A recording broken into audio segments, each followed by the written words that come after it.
Hello everyone, this is रोनी पांडे। ये हमारा CDP का मैराथन कह लीजिए, किसका, पियाजे, वाइगोत्स्की और कोहलबर्ग, इन तीनों का।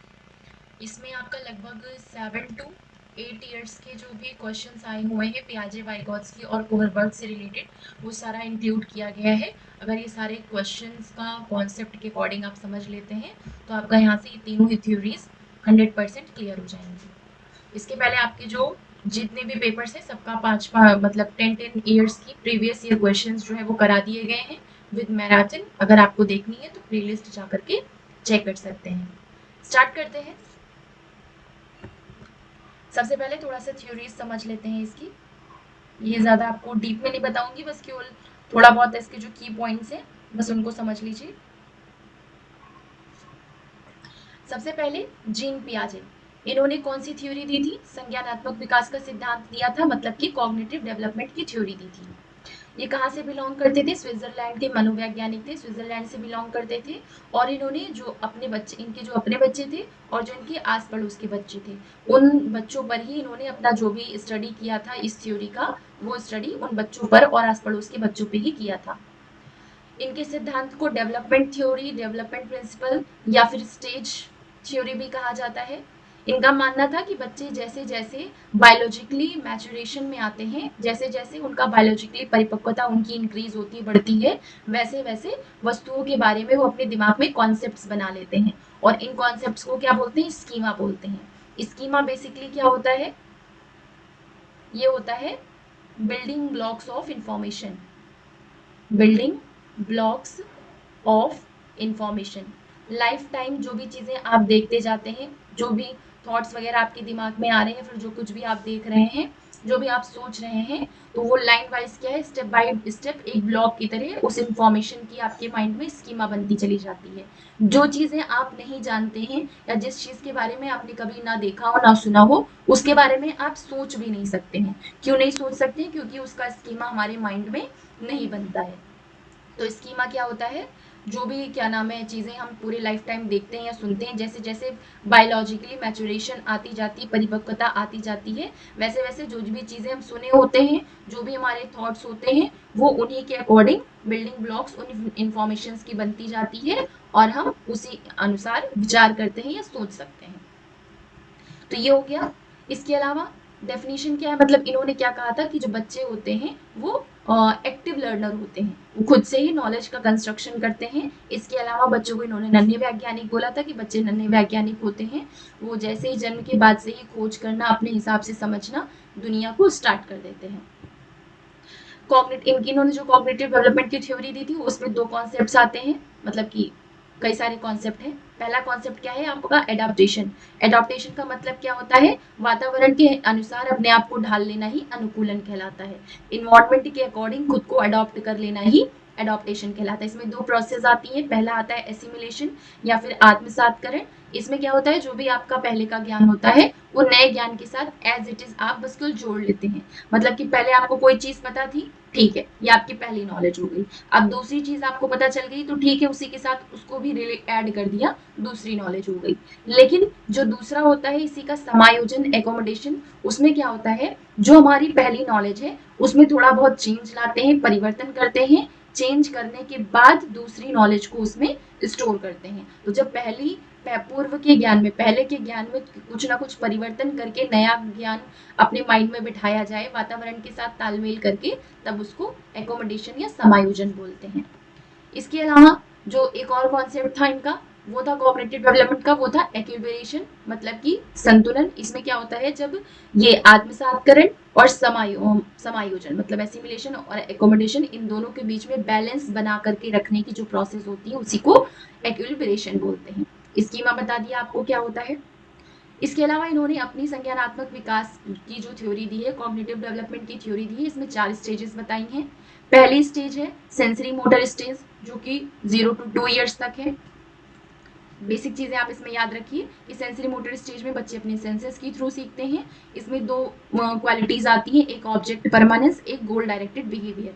Sensory motor stage. दूसरा है pre operational stage, 2 to 7 years का, पूर्व संक्रियात्मक अवस्था। जो भी चीजें हैं, जो भी कॉन्सेप्ट्स होते हैं, वो सारे कॉन्सेप्ट आपके अगर क्लियर नहीं है तो सारे अनक्लियर कॉन्सेप्ट्स आपके प्री ऑपरेशनल स्टेज में ही आएंगे, मतलब कि 2 से 7 साल में। अब इसमें कौन कौन सा आता है, पहला यहाँ पे लिखा है, इसी को समझ लीजिए। पहला होता है सेंट्रेशन, मतलब कि जब बच्चा किसी वस्तु का की सारी विशेषताओं को छोड़कर किसी एक ही विशेषता पर ध्यान देता है, तब उसे सेंट्रेशन या फिर केंद्रीकरण कहते हैं। ये किसमें आता है, ये आता है प्री ऑपरेशनल स्टेज, पूर्व संक्रियात्मक अवस्था में। दूसरा इसमें क्या आता है, मुद्रा, मनी है, कोई भी कॉन्सेप्ट है, मनी का कॉन्सेप्ट है या फिर हाइट से रिलेटेड है, वेट से रिलेटेड है, भार से रिलेटेड है, कोई भी कॉन्सेप्ट्स होते हैं, इन हर एक कॉन्सेप्ट्स की कमी इस अवस्था में बनी रहती है, मतलब कि प्री ऑपरेशनल स्टेज में। एनिमिज्म जो है वो भी आपका प्री ऑपरेशनल स्टेज में आता है। एनिमिज्म का मतलब, जीववाद का मतलब क्या होता है, बच्चे सजीव और निर्जीव दोनों ही वस्तुओं को सजीव ही समझते हैं, दोनों में कोई अंतर नहीं कर पाते हैं। एक कॉन्सेप्ट होता है इसमें ईगोसेंट्रिज्म, जिसमें कि बच्चा ये सोचना शुरू कर देता है कि जो वो कर रहा है, सोच रहा है, वह सब ठीक है। मतलब कि जैसे यहाँ पे इसके पास 10-15 लोग बैठे हुए हैं, किसी एक चीज पर विचार है, मतलब किसी एक चीज पे मतलब लोग बात कर रहे हैं, अपने अपने विचार दे रहे हैं, और ये यहाँ पे बैठा हुआ है, ये क्या करेगा, एक चीज सोचेगा और इन सब लोगों को गलत ही समझेगा। ये समझेगा जो मैं सोच रहा हूँ या फिर जो ये चीज है, ये इसी हिसाब से होती है, यही है। तो ये होता है, क्या होता है, ईगोसेंट्रिज्म। ये भी सिर्फ 2 से 7 साल में होती है। 2 से 7 साल मतलब कौन से स्टेज में, प्री ऑपरेशनल स्टेज में आती है। इरिवर्सिबिलिटी की भी इसी में होता है, मतलब कि इसमें बच्चा कोई भी वस्तु है या संख्या है या समस्या है, उसको उलट पुलट नहीं सकता है। जैसे कि नॉर्मली 4 + 6 = 10 होता है, तो वो अगर कहा जाएगा कि 6 + 4 = भी 10 होता है, तो इस चीज को नहीं समझ पाएगा, ना ही अपने आप से रिवर्स करके इस चीज को क्लियर कर पाएगा। तो ये सब किसमें आता है आपका, एनिमिज्म, ईगोसेंट्रिज्म, इरिवर्सिबिलिटी, सेंट्रेशन, ये सारा आपका आता है प्री ऑपरेशनल स्टेज में। थर्ड है मूर्त संक्रियात्मक अवस्था, कॉन्क्रीट ऑपरेशनल स्टेज, जो कि होती है 7 से 11 साल तक। इस अवस्था में बच्चे क्या करते हैं, जो चीजें रखी हुई चीजें हैं उनको देखकर ही कुछ कर सकता है, मतलब कि उनके सामने वो चीजें प्रेजेंट होनी चाहिए। जब वो मूर्त रूप में उनके सामने प्रेजेंट है, तभी वो उस चीज के बारे में चिंतन कर सकते हैं या फिर सोच सकते हैं। दूसरी इंपॉर्टेंट चीज इस स्टेज में क्या है, जितने भी कॉन्सेप्ट्स होते हैं प्री ऑपरेशनल स्टेज में, वो सारे कॉन्सेप्ट यहाँ पे आकर के आपके क्लियर हो जाते हैं। इसमें बच्चों की रीजनिंग कैसी होती है, तर्कणा क्षमता कैसी होती है, इंडक्टिव रीजनिंग, मतलब कि वो इस तरह कौन सा तर्क कर पाते हैं, आगमनात्मक तर्क इसमें कॉन्क्रीट ऑपरेशनल स्टेज में कर पाते हैं। मतलब कि ऐसी अवस्था जिसमें कि बच्चे उदाहरण के आधार पर ही तर्क कर पाते हैं। पेट जरूरी है नहीं इसके लिए, वो कहते हैं कि पेट जरूरी इसलिए क्योंकि इससे ऑक्सीजन मिलती है। तो एग्जाम्पल के आधार पर ही किसी फैक्ट को समझ सकते हैं या फिर उस पर रीजनिंग तर्क कर सकते हैं। लास्ट स्टेज है इनकी 11 to 15 ईयर्स तक, जो कि औपचारिक संक्रियात्मक अवस्था या फिर फॉर्मल ऑपरेशनल स्टेज। ये संज्ञान की सर्वोच्च अवस्था है सबसे, मतलब समझ लीजिए अगर ये वाली स्टेज में बच्चा पहुंच गया तो फिर ये कॉग्निशन उसका सबसे ज्यादा हाई हो गया, सर्वोच्च अवस्था पर वो पहुंच गया। इसमें बच्चा डिडक्टिव रीजनिंग कर पाता है, मतलब कि नियमों के आधार पर तर्क करना स्टार्ट कर देता है। तो ये किसमें होता है, औपचारिक संक्रियात्मक अवस्था में होता है। ये था आपका ऑल अबाउट जीन पियाजे। अब लॉरेंस कोहलबर्ग ने कौन सी थ्योरी दी थी, इन्होंने मोरल डेवलपमेंट थ्योरी दी थी या फिर नैतिकता का सिद्धांत दिया था। नैतिकता बेसिकली क्या होता है, जब हम किसी भी चीज को सही या गलत के आधार पर पहचानते हैं तो उसी को मोरालिटी कहा जाता है। ये कहाँ के वैज्ञानिक थे, अमेरिका के वैज्ञानिक थे, इन्होंने नैतिकता का सिद्धांत दिया था या फिर नैतिक विकास का सिद्धांत दिया था। ये क्या करते थे, जो भी इनको एक्सपेरिमेंट्स करना होता तो उसमें बच्चों को क्या करते थे, छोटी छोटी स्टोरीज बताते थे। उन स्टोरीज के आधार पर उनको एक समस्या देते थे, एक प्रॉब्लम देते थे, और उस प्रॉब्लम को मोरल डिलेमा बोला जाता था। उसी के आधार पर बच्चे अपने अपने विचार बताते थे कि इस हिसाब से मतलब इस स्टेज में क्या चीज सही हो सकती है और क्या चीज गलत होगा। तो इसी के आधार पर इन्होंने अपनी जो भी थ्योरी है वो तैयार की है। और वैसे एक ही स्टोरी इन्होंने सुनाई थी, हिंज स्टोरी, आपको पता ही होगा हिंज स्टोरी क्या है। इस कहानी के आधार पर कोहलबर्ग ने 2 बातों पर बल दिया था, एक मोरल डिलेमा। मोरल डिलेमा का मतलब क्या होता है, जो सही और गलत है इसके बारे में डिसीजन लेने में शामिल प्रक्रिया को मोरल डिलेमा बोलते हैं। और जब चुनाव कर लिया जाता है कि सही और गलत में से किस चीज का चुनाव करना है, तो वो होता है मोरल रीजनिंग, मतलब कि नैतिक तर्कना। तो ये आपका हो गया लॉरेंस कोहलबर्ग के बारे में। अब इनकी थ्योरी के बारे में इन्होंने 3 लेवल्स बताई हैं। पहली है प्राक रूढ़िगत नैतिकता का स्तर, जो कि प्री कन्वेंशनल स्टेज कहा जाता है, 4 से 10 वर्ष का है। इसमें इस अवस्था में नैतिकता शून्य होती है, मतलब कि बच्चे सही या गलत के बारे में इनको कुछ भी नहीं पता होता है। इस अवस्था में नैतिक तर्कणा जो है दूसरे लोगों के मानकों के अनुसार होती है, मतलब कि इनका खुद कोई स्टैंडर्ड नहीं होता है मोरालिटी से रिलेटेड। ये दूसरों के आधार पर ही जो भी तर्कणा करते हैं नैतिकता से रिलेटेड, वो दूसरों के ही आधार पर करते हैं। मतलब कि दूसरों को देखा हुआ है उन्होंने वैसा करते हुए कि इस चीज पर ये चीज सही होती है या इस चीज पर ये चीज गलत होती है, तो उसी को सही मानेंगे। दंड और आज्ञा पालन उन्मुखता, इसमें 2 लेवल्स आती हैं। हर एक स्टेज में आपकी 2-2 लेवल आएंगी। सॉरी, हर एक लेवल में आपकी 2-2 स्टेजेस आएंगी। पहली स्टेज है कि आपकी पनिशमेंट एंड ओबीडियंस ओरिएंटेशन। इसमें क्या है, सजा के आधार पर बच्चा नैतिकता का जो भी अनुपालन करता है या फिर उसका पालन करता है, वो किसके आधार पर करता है, सजा और आज्ञा के आधार पर। इन्होंने आज्ञा दी इसलिए ये सही है, या फिर इससे सजा मिल सकती है इस वजह से ये सही नहीं है। तो ये होता है पनिशमेंट एंड ओबीडियंस।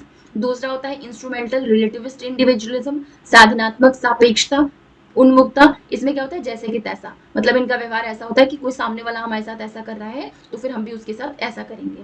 तो ये होता है इंस्ट्रूमेंटल रिलेटिविस्ट इंडिविजुअलिज्म।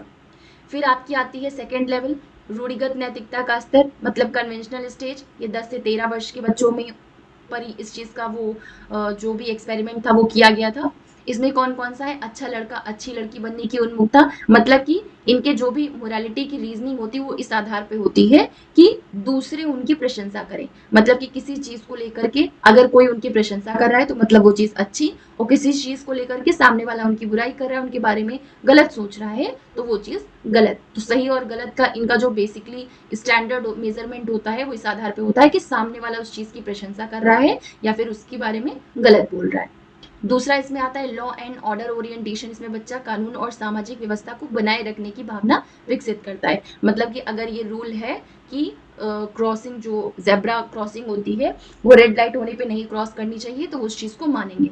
तो लॉ और ऑर्डर बिल्कुल प्रॉपरली ये सोसाइटी के हिसाब से मानते हैं। तो ये लॉ और ऑर्डर ओरिएंटेशन।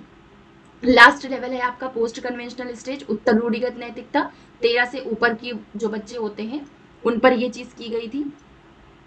इसमें बच्चे जो डिसीजंस लेते हैं, जो नैतिक तर्कणा करते हैं, मोरल रीजनिंग करते हैं, उसमें ना वो समाज के ऊपर डिपेंड होते हैं और ना इनको दूसरों की ओपिनियन चाहिए होती है कि ये चीज सही है। अगर सामने वाला कह रहा है तभी सही मानेंगे, या सामने वाला गलत कह रहा है तभी उसको गलत मानेंगे। तो ये मतलब जितने भी आपके हाई थिंकिंग हाई कॉग्निशन वाले लोग होते हैं वो सारे आते हैं पोस्ट कन्वेंशनल स्टेज में। जैसे कि आपके सुभाष चंद्र बोस वगैरह हैं और भगत सिंह है, ये सब किस में आएंगे, पोस्ट कन्वेंशनल स्टेज में आएंगे। इसमें भी पहली जो आती है वो है, मतलब कि इस लेवल की भी जो लास्ट स्टेज होती है उसमें आते हैं भगत सिंह लोग। पहला इसमें आता है स्टेज सामाजिक अनुबंध उन्मुखता, सोशल कॉन्ट्रैक्ट ओरिएंटेशन। इसमें किशोर ये मानते हैं कि जो नियम लोगों के भले के लिए बने हैं, अगर किसी नियम से किसी का नुकसान हो रहा है तो उस नियम को तोड़ा जा सकता है। तो ये किस में आएगा, सोशल कॉन्ट्रैक्ट ओरिएंटेशन में आएगा। बाकी यूनिवर्सल एथिकल प्रिंसिपल ओरिएंटेशन, मतलब सबकी पूरे समाज की भले के लिए अगर कोई चीज की जा रही है, उससे 2-4 लोगों का नुकसान हो रहा है, किसी की जो रूढ़िबद्धता है वो चीजें तोड़ी जा रही है, तो फिर वो उसको आराम से तोड़ेंगे। उनको उससे कोई मतलब नहीं होता है कि समाज उस बारे में क्या बोल रहा है, क्योंकि उनको पूरे यूनिवर्सल चीजों, मतलब कि पूरे यूनिवर्स नहीं बोलेंगे, पूरे पृथ्वी का ही उनको जो भला चाहिए होता है, तो उस हिसाब से वो अपना जो भी मोरल रीजनिंग है वो करते हैं। तो ये हो गया हमारा कोहलबर्ग के बारे में। लास्ट है आपके वाइगॉत्स्की, जिन्होंने सोशल कल्चरल थ्योरी दी है, फिर सामाजिक सांस्कृतिक सिद्धांत दिया है। ये सिद्धांत ये बताता है कि बच्चा अपने समाज और संस्कृति से अंतःक्रिया करके सीखता है, यानी सामाजिक अंतःक्रिया के बाद विकास होता है। जबकि पियाजे ये मानते थे कि पहले विकास होता है उसके बाद लर्निंग होती है। जो वाइगॉत्स्की थे इनका आप 3 चीज याद रखिए, इन्होंने सोसाइटी और कल्चर इन दोनों के बारे में बात की। बाकी एक तीसरा है लैंग्वेज। इन सब चीजों के बारे में किसने बात की है, ये बात की वाइगॉत्स्की। ये सब चीजें आपकी जहां भी आ रही है समझ लीजिए आपका वाइगॉत्स्की के बारे में बात हुई है। इसके अलावा एक चीज याद रखिए कि इन्होंने कोलैबोरेटिव लर्निंग को भी सपोर्ट किया था, सहयोगात्मक अधिगम पे इन्होंने ज्यादा जोर दिया था, कोलैबोरेटिव लर्निंग। तो ये भी कॉन्सेप्ट किसका है, ये भी वाइगॉत्स्की का ही कॉन्सेप्ट आएगा। इन्होंने 2 महत्वपूर्ण कॉन्सेप्ट दिए थे, एक जेडपीडी का, एक इसके फोल्डिंग का। जेडपीडी में क्या होता है, जोन ऑफ प्रॉक्सिमल डेवलपमेंट भी इसको बोला जाता है। वास्तविक विकास के स्तर तथा संभावित विकास के स्तर, इन दोनों के बीच के अंतर को समीपस्थ विकास का क्षेत्र कहा जाता है। मतलब कि एक लेवल ये है जहां पे बच्चे का वास्तविक विकास है, मतलब कि ये बच्चे का खुद का स्तर है, और ये वहां पे है जो कि संभावित स्तर है बच्चे के सीखने का, मतलब कि ये संभावना है कि अगर उसको थोड़ी सी हेल्प मिल जाए या कुछ फैसिलिटेटर मिल जाए तो उनके थ्रू वो संभावित विकास के क्षेत्र में पहुंच सकता है या फिर उससे बाहर निकल सकता है। तो ये कि इन दोनों के बीच का जो ये गैप होता है इसी को बोलते हैं ZPD। जो हेल्प दी जाती है उसको, मतलब जिसके द्वारा हेल्प दी जाती है संभावित विकास के क्षेत्र तक पहुंचने की, वो होता है MKO आपका, मोर नॉलेजेबल अदर्स, जैसे कि टीचर, पेरेंट्स, फ्रेंड्स, जो भी उस चीज में उनसे ज्यादा जानते हो वो आपके MKO में आएंगे। और जो उनको हेल्प प्रोवाइड की जाती है वो होती है इसके फोल्डिंग। एक चीज और इसमें इंपॉर्टेंट है कि ये जो हेल्प दी जाती है, गाइडेंस दी जाती है, ये टेम्परेरी होती है, परमानेंट नहीं होती है। ये आपका हो गया वाइगोत्स्की के बारे में। ये था हमारा तीनों के बारे में। अब हम क्वेश्चंस देख लेते हैं। पहला क्वेश्चन है हमारा, according to Jean Piaget's theory of cognitive development at which stage do children begin to imitate others. Jean पियाजे के संज्ञानात्मक विकास के सिद्धांत के अनुसार किस चरण पर बच्चे दूसरों का अनुसरण या नकल करना शुरू कर देते हैं? Sensory motor, pre operational, concrete operational या फॉर्मल ऑपरेशनल में? तो ये आपका आता है sensory motor stage. Sensory motor stage में बच्चे क्या करते हैं, दूसरों का मतलब दूसरों को देख करके उनका अनुसरण करना या उनको इमिटेट करना स्टार्ट कर देते हैं।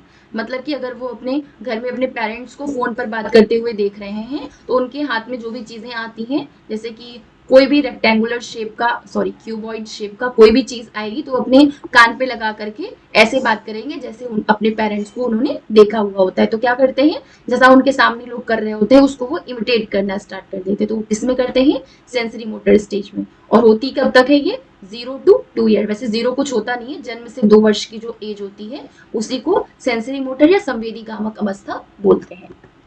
नेक्स्ट है आपका, according to Jean Piaget's theory of cognitive development at which stage do children begin to remember events in correct sequence of past, present and future.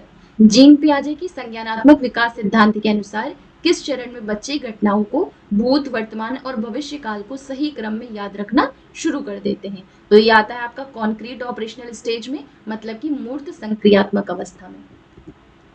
Next है, according to Lawrence Kohlberg, individuals at which stage judge their and others actions in terms of needs and wants। मतलब कि Lawrence Kohlberg के अनुसार व्यक्ति किस स्तर पर अपने और दूसरों के व्यवहार को जरूरत और इच्छाओं के संदर्भ में जांचते हैं?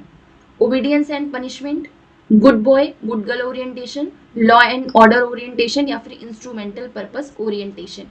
अनुपालन दंड और दंड अभिविन्यास, अच्छा लड़की अच्छा लड़का अच्छी लड़की अभिविन्यास, कानून और व्यवस्था अभिविन्यास, यांत्रिक सापेक्षिक अभिविन्यास? तो ये आता है आपका जैसे को तैसा वाली स्टेज में, मतलब कि इंस्ट्रूमेंटल पर्पस ओरिएंटेशन, यांत्रिक सापेक्षिक अभिविन्यास में। मतलब कि ये अगर कोई नीड और वांट्स उनकी पूरी कर रहा है तो वो वैसा ही दूसरों के साथ करेंगे। तो ये किस आधार, किस कौन सी स्टेज में होगा, आपका स्टेज होगी आपकी इंस्ट्रूमेंटल पर्पस ओरिएंटेशन। और जो लेवल होगा वो आपका पहला लेवल कौन सा था आपका, pre conventional stage.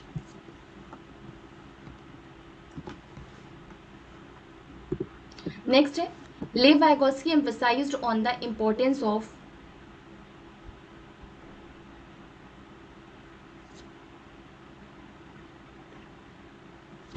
Lev Vygotsky emphasized on the importance of this and this in the process of cognitive development। किसकी बात हो रही है, लेव वाइगोत्स्की की बात हो रही है। मतलब कि सोशल इंटरेक्शंस और डिस्कशंस, सामाजिक पारस्परिकता और चर्चाओं पर की महत्वता पर बल दिया था किसने, लेव वाइगोत्स्की पे। अब जो भी आपके आंसर्स होते हैं क्वेश्चन में, जिनके बारे में कहा गया है उनको ले लीजिए और आंसर में उनके बारे में जो चीज कही गई है उसको ले लीजिए। वो दोनों आपके कीवर्ड्स हो जाएंगे किस चीज के लिए, कोई भी क्वेश्चन को सॉल्व करने के लिए। जैसे कि लेव वाइगोत्स्की किससे रिलेटेड हो गए, सोशल इंटरेक्शन से और डिस्कशन से। अब जहां पे भी डिस्कशन और सोशल इंटरेक्शन से रिलेटेड बात आएगी वहां पे कौन हो जाएंगे आपके, लेव Vygotsky. To support meaningful learning, a teacher should take up the role of a and students should be given opportunity to become। मतलब कि मीनिंगफुल लर्निंग के लिए, अर्थपूर्ण अधिगम को बढ़ावा देने के लिए एक अध्यापक का रोल, टीचर का रोल कैसा होना चाहिए और एक स्टूडेंट का जो रोल है वो कैसा होना चाहिए। मतलब कि एक अध्यापिका को किस चीज की भूमिका निभानी चाहिए और विद्यार्थी को किस चीज के अवसर देने चाहिए। तो विद स्टूडेंट कैसा होना चाहिए आपका, एक्टिव पार्टिसिपेंट होना चाहिए नॉलेज कंस्ट्रक्शन में, ज्ञान सर्जन के सक्रिय भागीदार बनने चाहिए, और जो टीचर हैं उनका रोल फैसिलिटेटर मतलब कि सुसाधक की तरह होना चाहिए। मतलब कि इसका राइट ऑप्शन हो जाएगा ऑप्शन नंबर ए। क्वेश्चन देखने के बाद आप वीडियो को स्टॉप कर लिया करिए, उसके बाद जो राइट ऑप्शन है उसको समझ लिया करिए, उसके बाद वीडियो को कंटिन्यू किया करिए। इससे क्या होगा, आपका मॉक टेस्ट भी साथ साथ होता जाएगा। नेक्स्ट क्वेश्चन है, in Jean Piaget's theory what refer to the organized systems of actions and thoughts that allow individuals to mentally represent or think about the objects and events in their world। Jean पियाजे के सिद्धांत में क्रियाओं और विचारों की संगठित प्रणाली जो व्यक्तियों को उनके जीवन से संबंधित वस्तुओं और घटनाओं को मानसिक रूप से प्रस्तुत करने और सोचने की स्वीकृति देती है, तो ये क्या कहलाती है? एडवांस ऑर्गेनाइजर्स, कोड्स, टूल्स या स्कीम्स? उन्नत आयोजक, संहिता, उपकरण या स्कीम? तो इसका राइट ऑप्शन क्या हो जाएगा, स्कीम्स मतलब कि स्कीमें।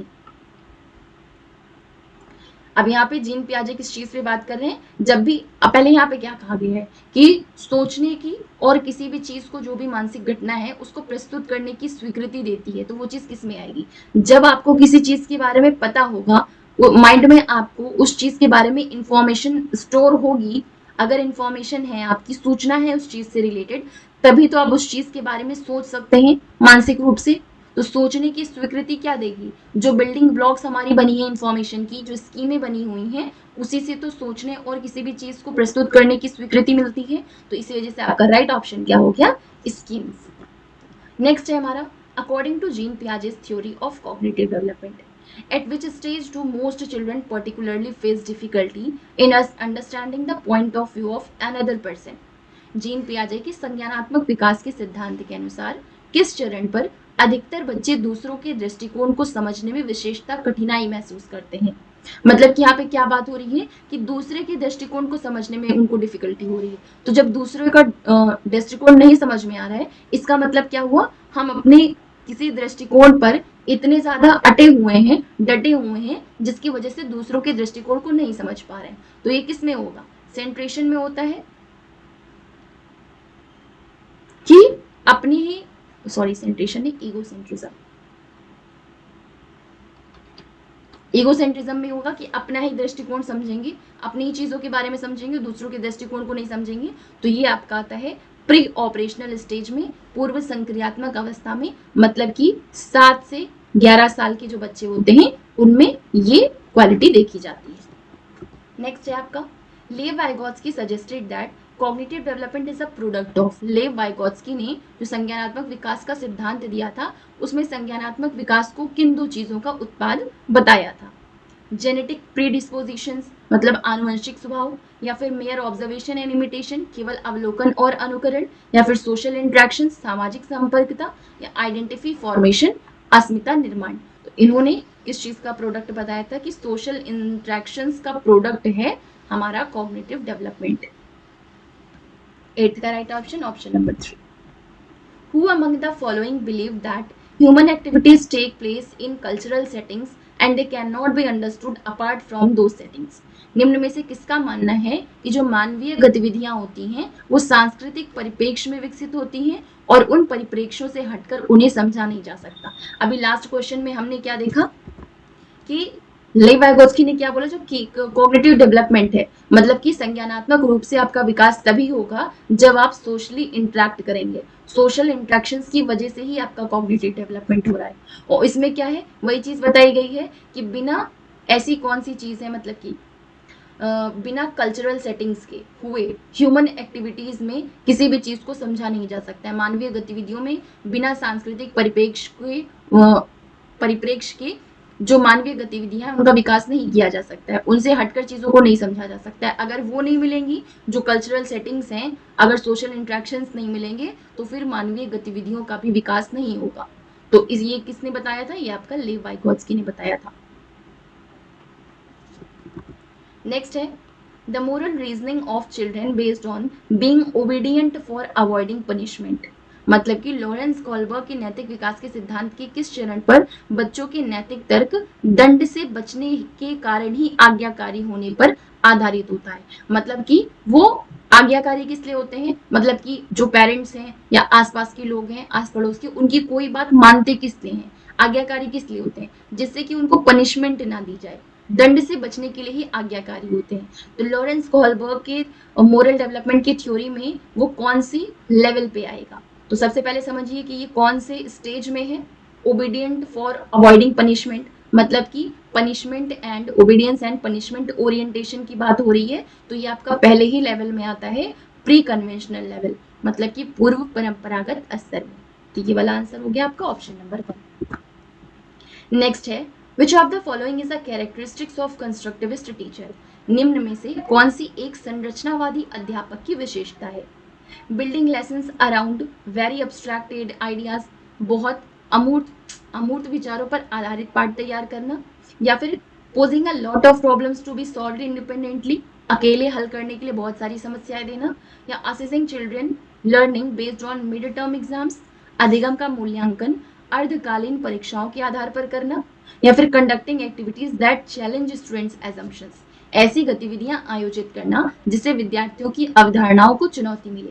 अब जब भी कंस्ट्रक्टिविस्ट टीचर या क्लासरूम की बात हो तो फिर वो एक्टिविटीज से आपका डायरेक्ट कनेक्ट हो जाएगा, मतलब कि गतिविधियों से रिलेट हो जाएगा। तो यहाँ पे एक्टिविटीज कराने की बात कहाँ हो रही है, ऑप्शन नंबर 4 में हो रही है। और ऐसी एक्टिविटीज कराना जो कि बच्चों की अवधारणाओं को चुनौती दे, मतलब चीज को लेकर के कुछ सोच रहे हैं, अब आपको उससे रिलेटेड उनका सही कॉन्सेप्ट बनाना है कि ये जो बच्चे सोच रहे हैं उनका कॉन्सेप्ट गलत है, इनके इस कॉन्सेप्ट को मुझे सही करके बताना है। तो सही बताने के लिए आप उसको एक्सप्लेन नहीं करेंगे, ऐसी एक्टिविटी कराएंगे कि वो खुद से समझ जाएं कि इस चीज की अवधारणा जो मैं समझ रहा था वो नहीं है बल्कि ये है। तो बच्चों की जो पहले की अवधारणाएं हैं उन अवधारणाओं को चुनौती मिल सके, ऐसी एक्टिविटीज कंडक्ट करानी चाहिए। तो ये किसकी कैरेक्टरिस्टिक्स है, कंस्ट्रक्टिविस्ट टीचर।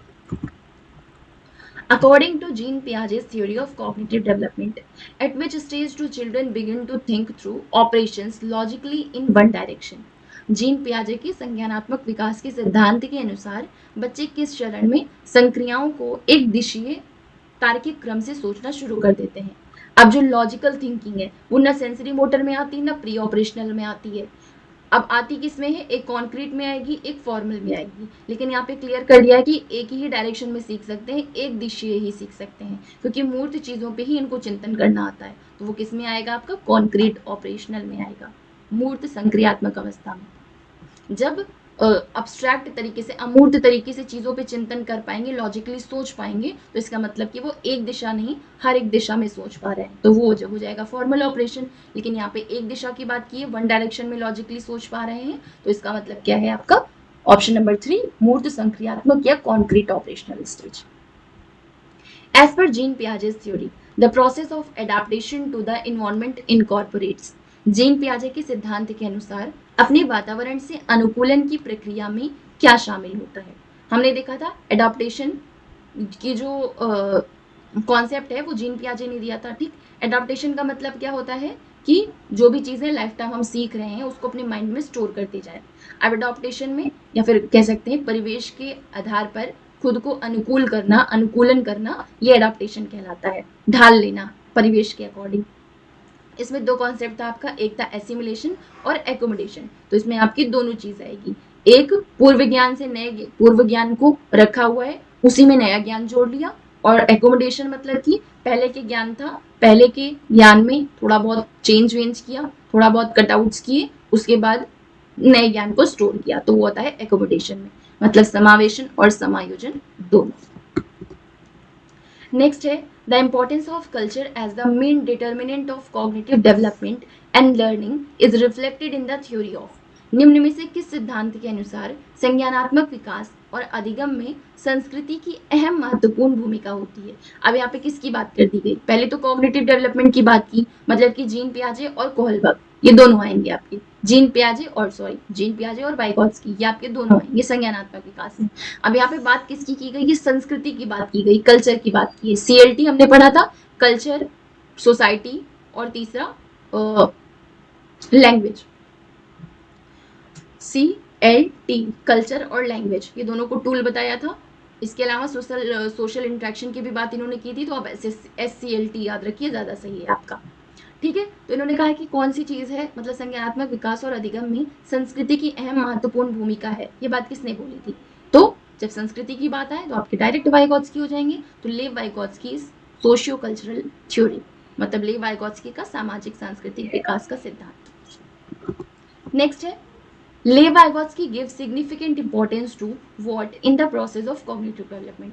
लेव वाइगॉत्स्की ने संज्ञानात्मक विकास प्रक्रिया में किसकी अहम भूमिका मानी है। अब आपका यही चीज सारे क्वेश्चन थोड़ा बहुत घुमा घुमा करके पूछे जाएंगे, सेम ही चीज पूछी जा रही है। कॉग्निटिव डेवलपमेंट की बात कर दी गई, मतलब कि चाहे आप कल्चरली बोल लीजिए चाहे सोशल इंटरेक्शन के थ्रू बोल लीजिए, तो आपका इसका राइट ऑप्शन हो जाएगा सामाजिक संपर्कता, सोशल इंटरेक्शंस।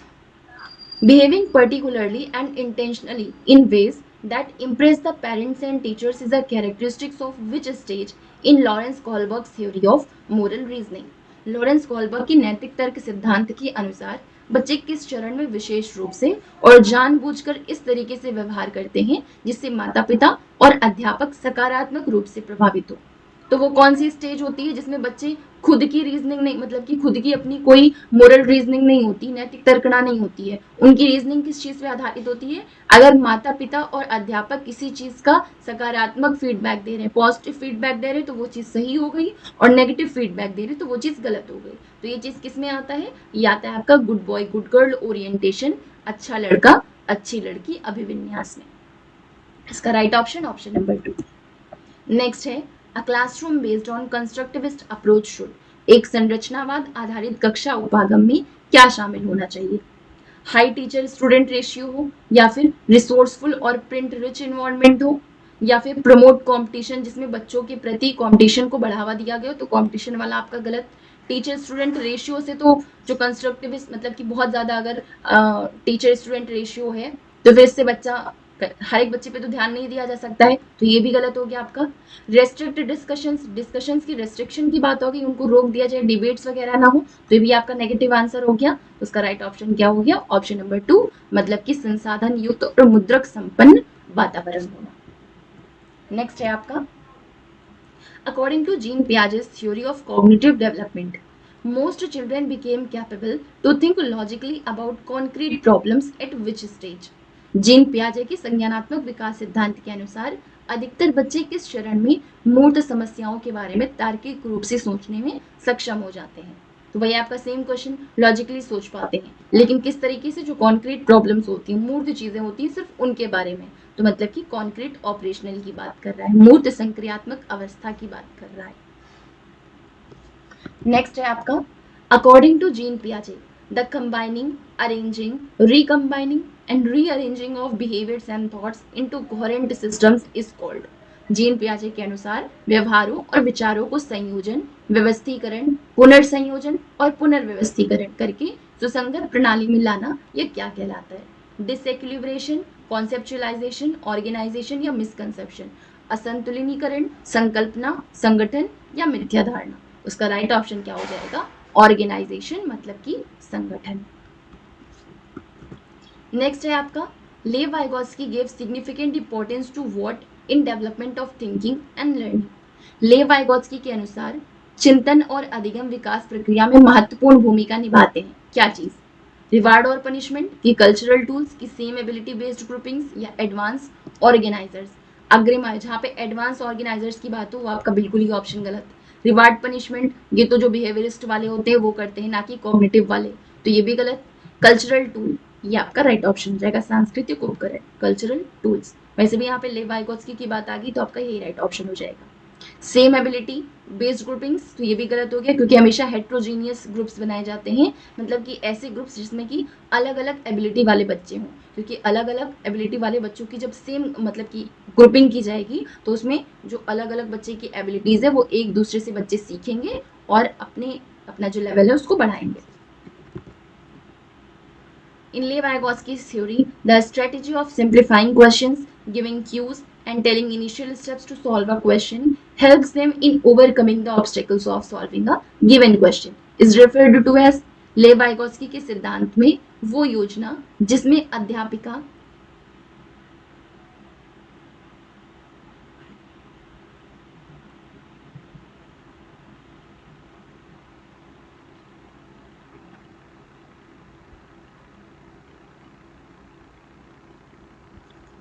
कि सवालों का सरलीकरण करती है, उन्हें संकेत देती है और सवाल को हल करने के प्राथमिक चरण बताती है, ताकि वे दी गई समस्या के समाधान को खोजने में आने वाली बाधाओं को पार कर सकें। तो ये क्या कहलाती है?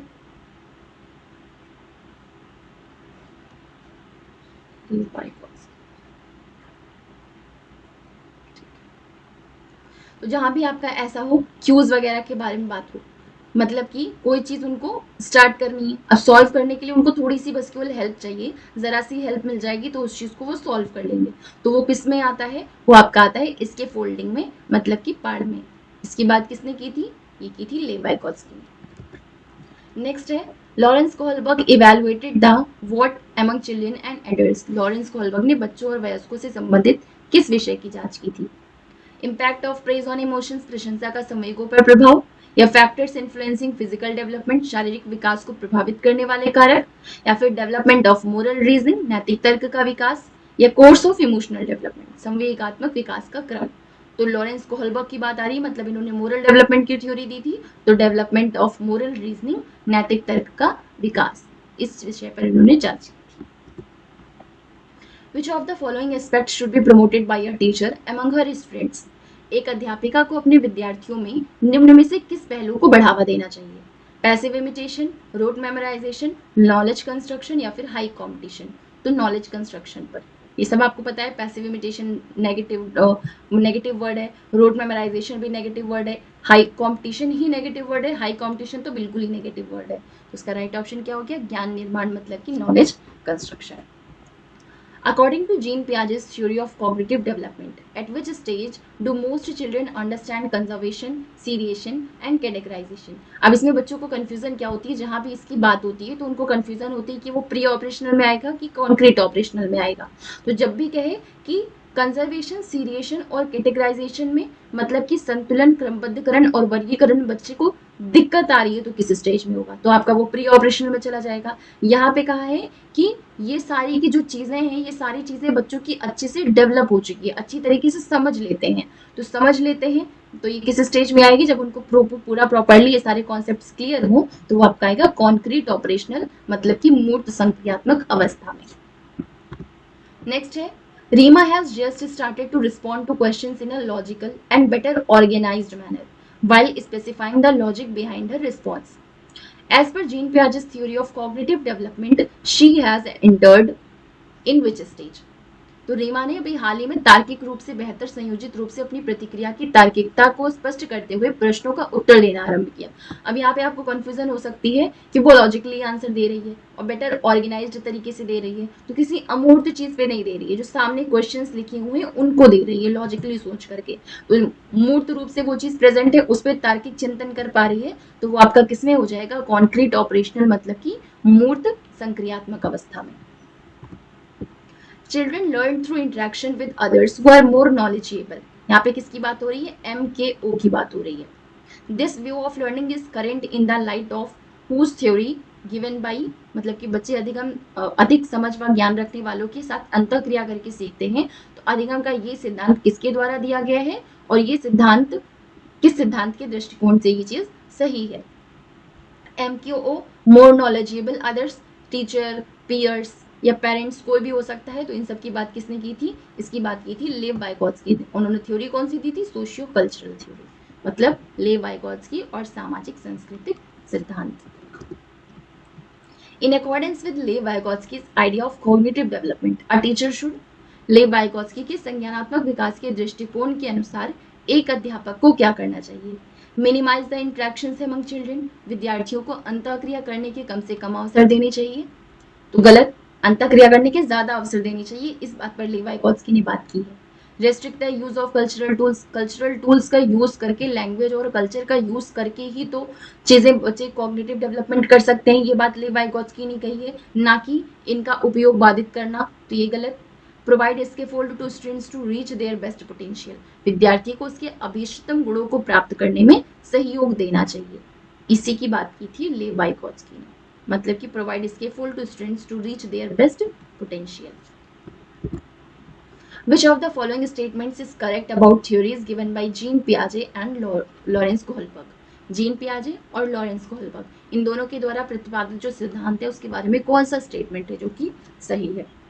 Both have given theories of cognitive development among adults, दोनों ने ही वयस्कों में संज्ञानात्मक विकास के सिद्धांतों का प्रतिपादन किया है। गलत।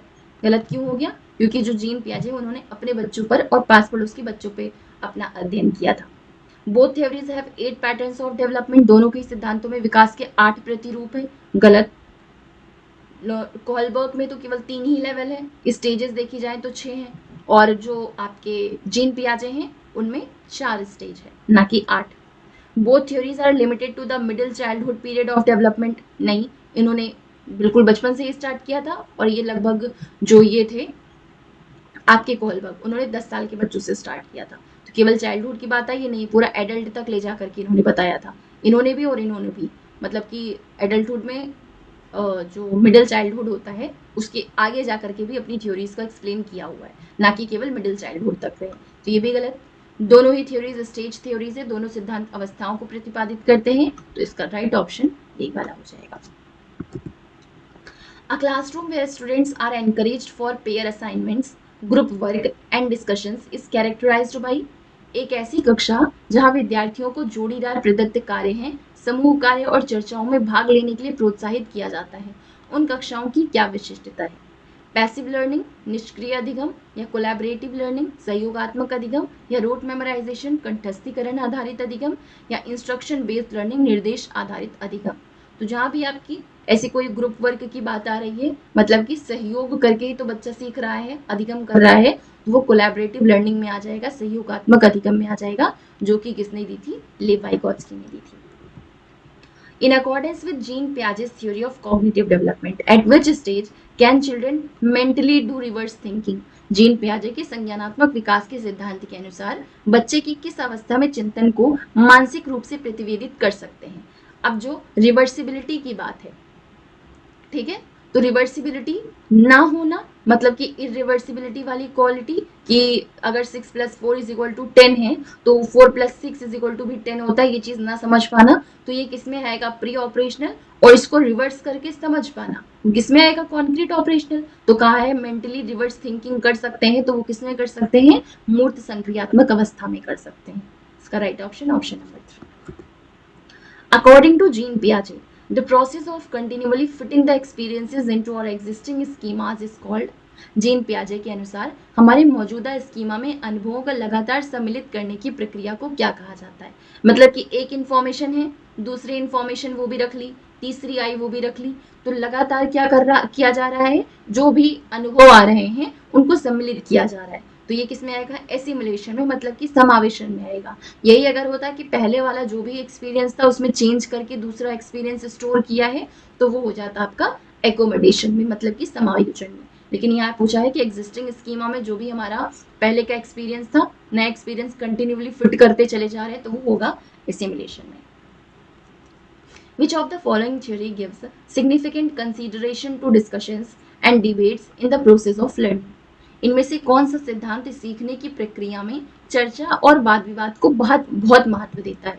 BF Skinner's theory of behaviourism, BF Skinner द्वारा प्रतिपादित व्यवहारवाद का सिद्धांत, लॉरेंस कोहलबर्ग का मोरल डेवलपमेंट। यहाँ पे किसकी बात कर रहे हैं? Discussion, debate, collaborative learning, social interactions. Discussion मतलब क्या हुआ? दो से ज्यादा लोग हैं, बैठ के एक दूसरे से इंटरेक्शन कर रहे हैं, तो सोशल इंटरेक्शन, सामाजिक अंतःक्रिया की बात किसने की है? लेव वाइगोत्स्की ने की है। तो लेव वाइगोत्स्की की सोशियो कल्चरल थ्योरी, लेव वाइगोत्स्की का सामाजिक सांस्कृतिक सिद्धांत, ये इसका राइट ऑप्शन हो जाएगा। नेक्स्ट है, seeing a student struggling with the question, her teacher decides to give cues and simplify the language of the question. In Lev Vygotsky's theory, this is referred to as, एक विद्यार्थी को किसी सवाल से जूझते देखकर उसकी अध्यापिका ने सवाल की भाषा को सरल किया और कुछ संकेत देने का निर्णय लिया। तो लेव वाइगोत्स्की के सिद्धांत में से क्या कहा गया? अब उसने क्या किया? एक परमानेंट हेल्प नहीं दी, फैसिलिटेट किया है, केवल जब पूरी हेल्प नहीं करना है, बच्चा किसी चीज को करने में अगर उसको दिक्कत हो रही है तो बस केवल ऐसे कुछ क्यूज या हिंट्स दे दो कि उस चीज को अपने आप से सॉल्व कर जाए। तो उसने पूरा क्लियर नहीं किया, थोड़े बहुत हिंट्स दिए हैं और बस केवल उसकी लैंग्वेज को सिंप्लीफाई कर दिया, जिससे बच्चा समझ पाए कि क्वेश्चन में करना क्या है। तो ये सब चीजें किसमें आती है? इसके फोल्डिंग में आती है, मतलब कि पार्ट में आती है। और यहाँ पे टीचर कौन सा रोल प्ले कर रही है? MKO मतलब कि मोर नॉलेजेबल अदर्स का रोल प्ले कर रही है। Lawrence Kohlberg used to evaluate the moral reasoning among children and adults. Lawrence Kohlberg ने बच्चों एवं वयस्कों में नैतिक तर्क का मूल्यांकन करने के लिए किसका उपयोग किया था? हाइपोथेटिकल सिचुएशंस, परिकल्पित स्थिति, पेपर पेन टेस्ट, कागज कलम आधारित परीक्षा, ड्राइंग्स, चित्रकला या फिर रिपोर्ट कार्ड्स। तो इसका राइट ऑप्शन क्या हो गया? उन्होंने हाइपोथेटिकल सिचुएशन दी थी, ऐसी स्टोरीज दी थी जिसमें कि मोरल डिलेमा क्रिएट किया था, प्रॉब्लम क्रिएट की थी। तो हाइपोथेटिकल सिचुएशंस दी थी कि आप कल्पना करिए कि अगर आप उस सिचुएशन में होते तो आप क्या करते, तो इसी को कहते हैं hypothetical situation. Advocates of constructivism give importance to, मतलब कि रचनावाद का जो समर्थन करने वाले लोग हैं वो किसे महत्व देते हैं? चाइल्ड सेंटर्ड करिकुलम को, कि कल्चरली नॉन रिस्पॉन्सिव पेडागोजी को, कि ओवरलुकिंग द इंडिविजुअल डिफरेंसेस, व्यक्तिगत भिन्नताओं को अनदेखा करने को, या फिर कन्वर्जेंट वेज ऑफ थिंकिंग, चिंतन के अभिसारी तरीकों को। तो इसका राइट ऑप्शन क्या हो जाएगा? जहां भी कंस्ट्रक्टिविज्म की बात आ रही है, कंस्ट्रक्टिविस्ट क्लासरूम की बात आ रही है, कंस्ट्रक्टिविस्ट लर्निंग की बात आ रही है, वहां पर आपका बाल केंद्रित होगा, बाल केंद्रित पाठ्यचर्या। Which of the following statements is correct in context of language and thought? भाषा और विचार के संदर्भ में निम्नलिखित में से कौन सा कथन सही है? जीन पियाजे suggested that language facilitates coordination. Jean पियाजे ने प्रस्तावित किया कि भाषा संज्ञान में सहायक होती है। या फिर लेव वाइगोत्स्की suggested, अभी आपका गलत हो गया क्योंकि उन्होंने क्या कहा था? जीन पियाजे suggested that language facilitates cognition. उन्होंने कहा था पहले विचार आता है, भाषा बाद में आती है। Lev Vygotsky suggested that language has no influence on thinking. उन्होंने कहा था कि लैंग्वेज का कोई इफेक्ट ही नहीं होता है, किसी तरीके से लैंग्वेज इफेक्ट ही नहीं करती है विचार को। गलत। जीन पियाजे ने सजेस्ट किया था कि थिंकिंग जो है वो स्पीच पे डिपेंड होती है। बिल्कुल नहीं। लेव Vygotsky suggested that language enables tools for learning. Tool की बात की थी, उन्होंने क्या कहा था? भाषा एक तरीके से टूल का काम करती है थिंकिंग में। तो ये राइट ऑप्शन हो जाएगा, मतलब लेव वाइगोत्स्की ने प्रस्तावित किया है कि भाषा चिंतन को सुसाधित करती है। The believe that physical objects जैसे कि डॉल्स हैं, कार्स हैं, have life like qualities. Like ये मान्यता है कि भौतिक वस्तुएं होती हैं जैसे कि गुड़िया, कार, ये सब इन सभी सजीव गुण होते हैं। तो ये क्या कहलाती है? एनिमिस्टिक थिंकिंग, हायरार्किकल थिंकिंग, सेंट्रेशन या फिर कैटेगराइजेशन। जीववादी सोच, पदानुक्रमित सोच, केंद्रीकरण या वर्गीकरण। इसका राइट ऑप्शन हो जाएगा एनिमिस्टिक थिंकिंग, जीववादी सोच। ये किसमें आएगा? आपका प्री ऑपरेशनल स्टेज में। असर्शन दिया है 4 साल की old Riya cannot take into consideration the height and width of the two beakers at the same time while pouring the same amount of water into tall and wide beakers. रिया लंबे और चौड़े दो बर्तन में एक ही समय के समान मात्रा में पानी डालते समय बर्तनों की ऊंचाई और चौड़ाई को एक ही समय में ध्यान में नहीं रख पाती है। तो Riya is at pre operational stages of cognitive development age पर जीन पियाजे। जीन पियाजे के अनुसार रिया जो है संज्ञानात्मक विकास के पूर्व संक्रियात्मक चरण में है। इसी वजह से वो हाइट और विथ दोनों बीकर्स की, मतलब कि क्या करना है कि कंसीडर करना है कि जो अलग अलग दो बीकर्स हैं एक ही समय पर, एक की हाइट विथ जो है वो थोड़ा बहुत, मतलब मान लीजिए एक की हाइट ज्यादा है और विथ कम है, दूसरे की विथ ज्यादा है और हाइट कम है। तो क्या है? क्वांटिटी दोनों में सेम आ रही है लेकिन बीकर्स अलग अलग है हाइट विथ के अनुसार। तो वो क्या कर रही है? ये समझ नहीं पा रही है कि ये लंबा है और ये चौड़ा है। तो इस चीज की समझ उसमें डेवलप नहीं हो रही है, मतलब कि ये किस स्टेज में आएगा? ये आएगा आपका प्री ऑपरेशनल स्टेज में। तो ए और आर दोनों सही हैं और आर करेक्ट एक्सप्लेनेशन है ए का।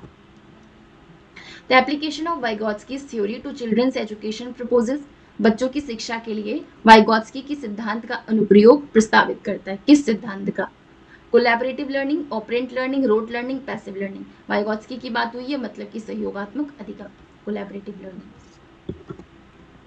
In Kohlberg's moral development of the individual strives to maintain the expectation of others rather than focus on the consequence of one's action. Kohlberg के नैतिक विकास के किस चरण में व्यक्ति अपने व्यवहार के परिणाम के बजाय दूसरों की अपेक्षा अनुसार कार्य करता है?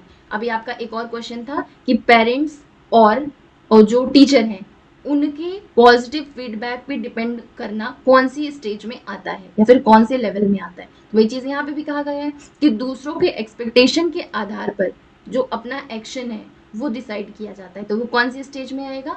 तो वो आएगा आपका, पहले स्टेज समझ लीजिए, स्टेज आएगा गुड बॉय गुड गर्ल। तो ये कौन से लेवल में आता है? ये दूसरे लेवल में आता है, मतलब कि कन्वेंशनल लेवल में आएगा, परंपरागत चरण में आएगा।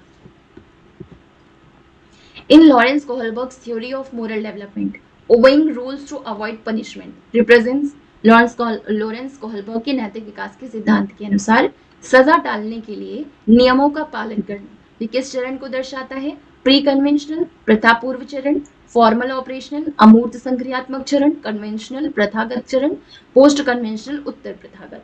तो जो obeying rules to avoid punishment मतलब कि सजा डालने के लिए नियमों का पालन करना, तो obedience and punishment and obedience orientation ये किस में आता है? आपका पहले में आएगा।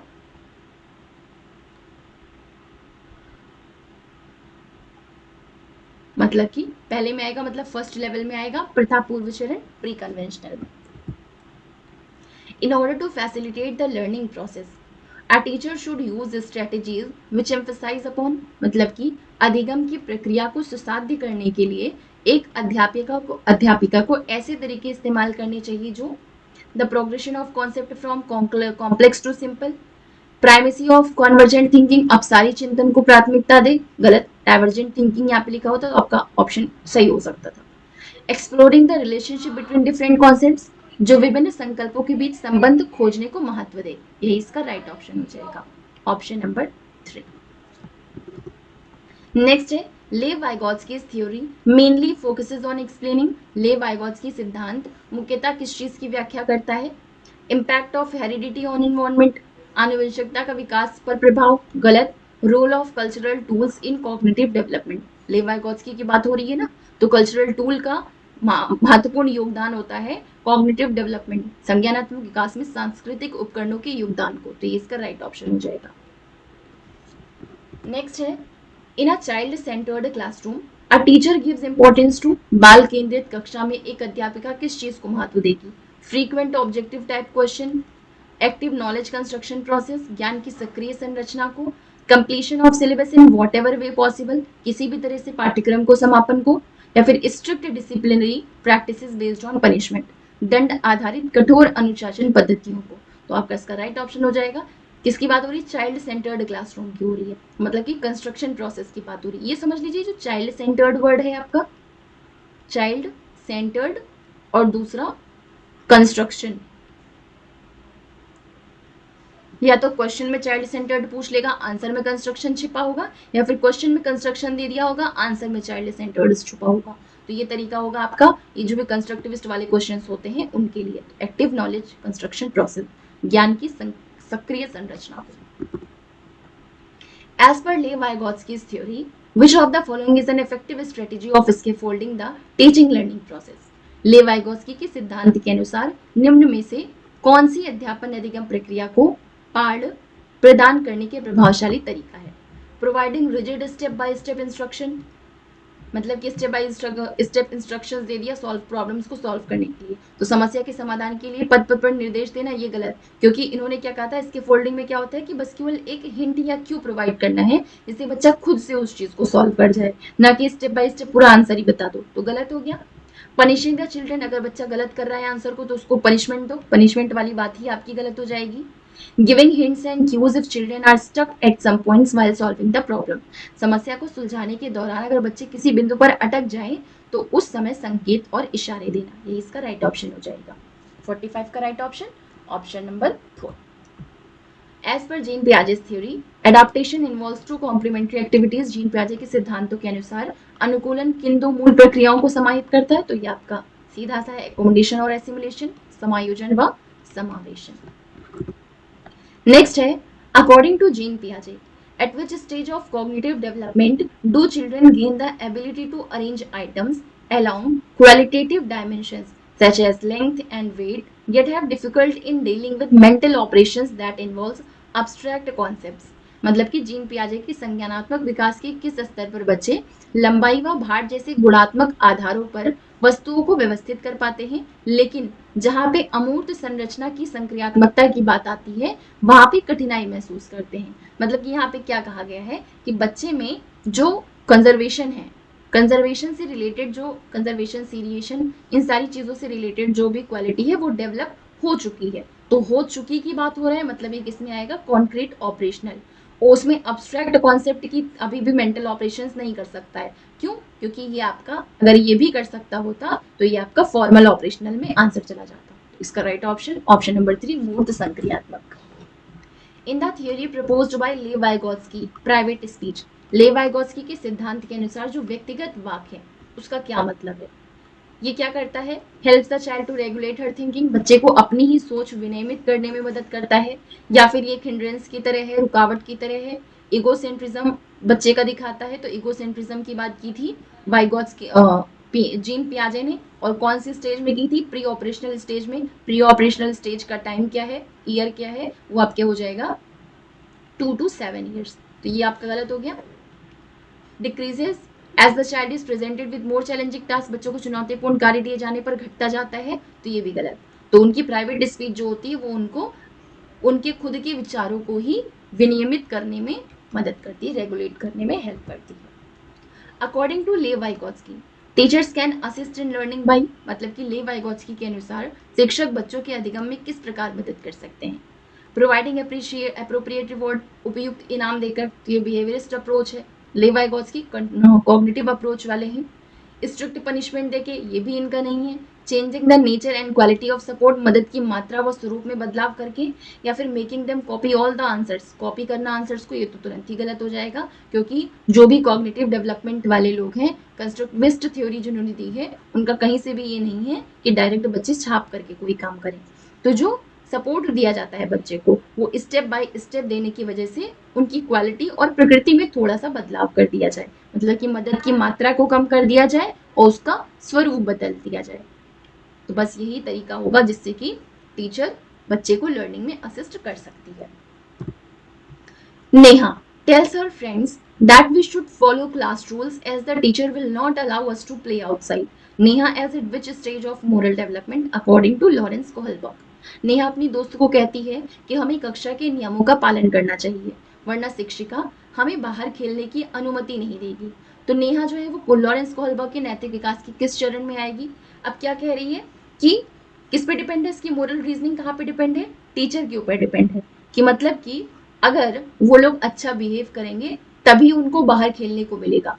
ठीक है, तो ये मतलब कि किसकी नज़र में अच्छा बनने के लिए कर रहे हैं? टीचर की नज़र में। तो किसी की नज़र में अच्छा बनकर जब मोरल रीजनिंग की जाती है, या फिर किसी की नज़र में अच्छा बनने के लिए मोरल रीजनिंग की जाती है, तो वो आपका आता है सेकेंड वाले में। मतलब कि सेकेंड वाले का मतलब क्या हो गया आपका?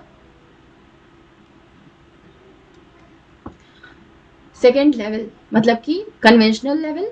और कौन सी stage? Good first second third, आपकी थर्ड स्टेज में आएगा good boy good girl orientation, अच्छा लड़का अच्छी लड़की अभिविन्यास। ये था हमारा ऑल अबाउट पियाजे, कोहलबर्ग एंड वाइगोत्स्की। अब इससे बाहर आपका कोई भी क्वेश्चन नहीं पूछा जाएगा, चाहे कितना भी टफ क्वेश्चन आपका बनाने की कोशिश कर लिया जाए, चाहे असर्शन रीजन वाले क्वेश्चन बनाने की कोशिश कर लिया जाए, या बहुत लेंथी क्वेश्चन बनाने की कोशिश कर लिया जाए, हर एक में आपका सेम कॉन्सेप्ट लगना है। कीवर्ड्स ध्यान रखिए, आपके सारे क्वेश्चंस आराम से सॉल्व हो जाएंगे। वैसे इससे ज़्यादा टफ क्वेश्चन आपका, आप लोग सोचते हैं कि इससे थोड़ा सा क्वेश्चन का लेवल हाई होना चाहिए, तो इससे ज़्यादा हाई लेवल सीटेट में नहीं पूछा जाता है। मैक्सिमम 1-2 क्वेश्चन होते हैं जिनको थोड़ा सा लेंथी कर दिया जाता है, थोड़ा सा घुमा करके, बस। बाकी आपका कॉन्सेप्ट यही है, कीवर्ड यही है, और इसी पैटर्न पे चलता है। तो ये आपका अच्छे तरीके से समझ लीजिए, 5 वर्ड्स आपके श्योर हो जाएंगे। मिलते हैं नेक्स्ट वीडियो में। Thank you.